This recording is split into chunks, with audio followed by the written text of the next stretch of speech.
ખાટો સ્વાદ ઘણા લોકોને ખૂબ જ ગમતો હોય છે કે ખાટાની ઇમલી અને લીંબુ અસર જોવા મળતા ખોરાકોની ખૂબ મોટી ફેન ફોલોવર છે. ખૂબ ખાટું ખાવાના વ્યસ્ત આથી રીતે મજાક હોઈ શકે.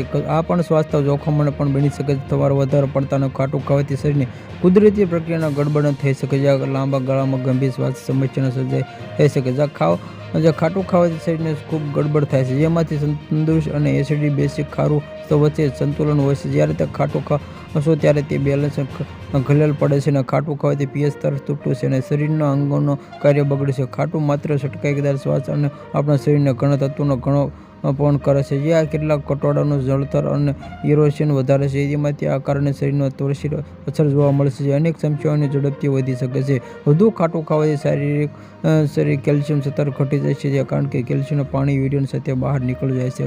હાડકીઓનો કેલ્શિયમ કમી થવાની હાડકીઓ અંદરથી નબળી પડી જાય છે, ધીમે ધીમે પોકળ થઈ જાય છે. લાંબા ગાળામાં સ્થિતિ ઓસ્ટીઓપોરોસિસ અને આર્થ્રાઇટિસ જેવી સમસ્યાઓ કારણ બની જાય છે. જો મજબૂત હાડકાને રાખવા માંગતા હો તો વધારે ખાટો